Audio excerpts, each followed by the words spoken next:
élément, après la dernière ligne. Et puis, je viens dans page ici. Je choisis simplement page vierge. Cela doit insérer automatiquement une page vierge en bas. Vous voyez? Donc là, c'est très pratique. Après, maintenant, nous allons voir comment insérer une image. Il suffit simplement d'aller dans Image et dans, voilà, ici, nous pouvons voir Image en ligne ou encore cet appareil pour dire choisir un fichier sur l'ordinateur. Et puis, on peut aller dans Image rapidement. Dans Image, par exemple, on peut choisir une image très rapidement, comme ceci. Et puis, on l'insère très facilement. Vous allez constater qu'une fois que l'image est insérée, nous avons l'apparition d'un nouveau menu, ce qu'on va appeler un menu contextuel.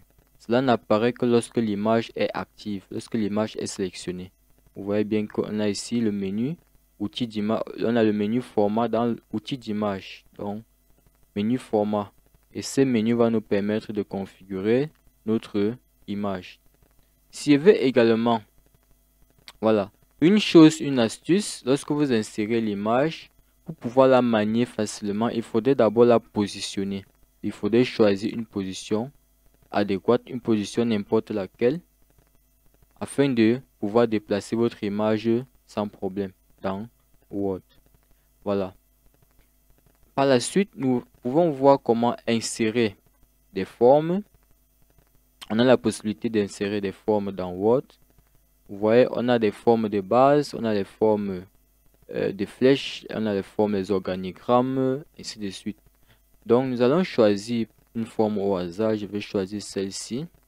Pour insérer dans la forme, il suffit de sélectionner et de venir faire un clic simplement sur la page. Vous cliquez simplement et vous allez voir que votre forme a été automatiquement insérée. Je vais rétrécir l'image. Votre forme a été automatiquement insérée. Vous avez également une deuxième possibilité, c'est de choisir la forme en question et de venir faire un cliquer-glisser. Mais l'inconvénient, c'est que en faisant le cliquer-glisser, si vous ne maintenez pas Shift, la forme sera déformée. Vous voyez, la forme peut être déformée. En maintenant Shift, la forme conserve son aspect initial. Donc, c'est important ou bien c'est préférable de cliquer lorsque vous voulez insérer la forme pour l'insérer. Vous cliquez simplement comme ceci. Là, c'est plus pratique. Voilà. Après cela, nous avons ici, par exemple, les Smart A ou encore ce qu'on va appeler les organigrammes. Je vais insérer une autre page vierge. Voilà. Donc, on a les Smart A qu'on appelle encore organigrammes. Que voici, qui peuvent nous permettre de gérer un ensemble d'éléments de mise en page, toujours en ce qui concerne le visuel dans notre document Word. Je peux par exemple insérer ceci. Une fois que c'est fait, je peux remplacer les textes là. Et ici, ce sont des images. Là, ce sont des textes. On remplace simplement et puis on a un organigramme complet.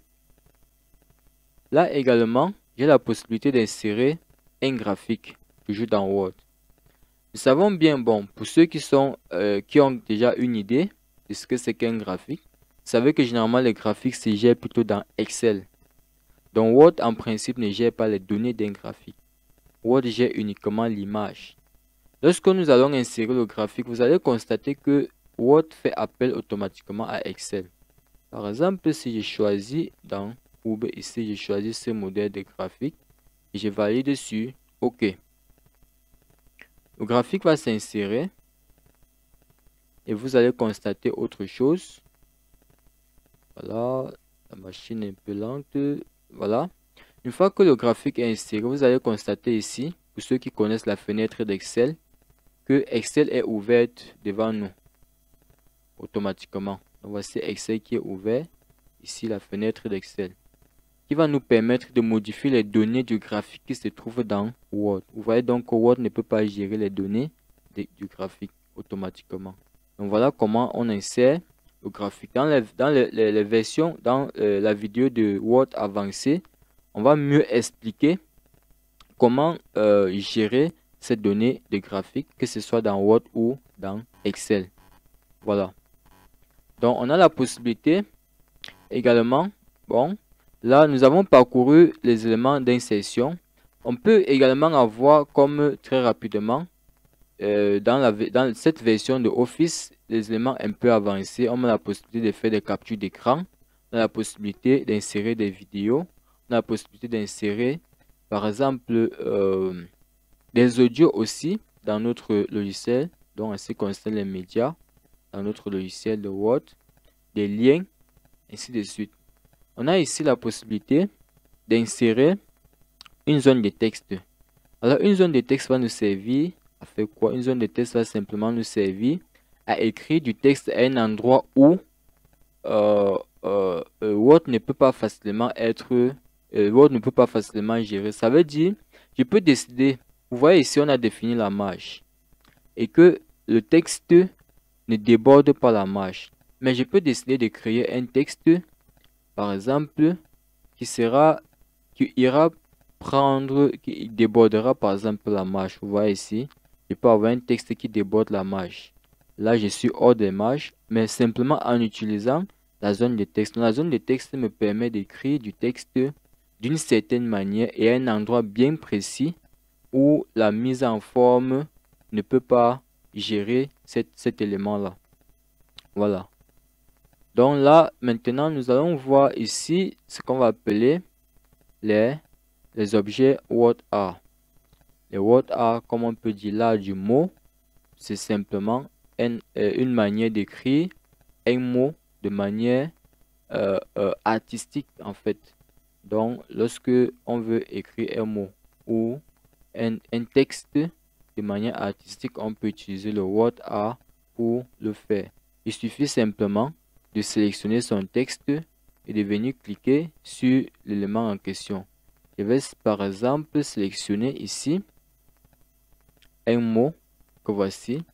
Et vient dans WordArt, je choisis ceci. Vous allez voir donc que ce mot a été transformé en un texte artistique, si vous pouvez constater, avec des effets d'ombre et ainsi de suite. Voilà. Donc là, je pense que en ce qui concerne les principaux éléments d'insertion, nous les avons parcourus. Et là également, nous allons finir par un élément très important. Il s'agit en fait de la recherche et du remplacement. Rechercher et remplacer. Voilà. Pour faire cela, en fait, je préfère que nous empruntions un autre texte. Parce que ce texte est en latin. Nous n'allons pas facilement nous y retrouver. Je vais insérer à nouveau une page vierge, comme ceci.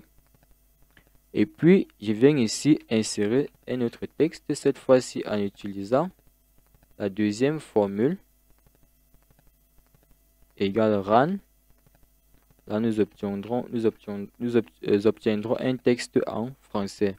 Donc, égale ran, 15,15. Là, j'ai un texte en français. Voilà. Un texte, si nous lisons bien, nous allons constater que ce texte parle principalement de Word. Ce texte parle de Word. Voilà. Donc ici, ce que je vais faire, voyons que ici dans ce texte, on parle de vidéo. Donc je vais par exemple faire la recherche sur le mot vidéo. Donc pour cela, je viens dans l'onglet accueil, puis je viens ici à rechercher. Je vais saisir vidéo. Bon, c'est préférable de procéder comme ceci. On va choisir ici rechercher pour que ça ouvre. Voilà. Vidéo.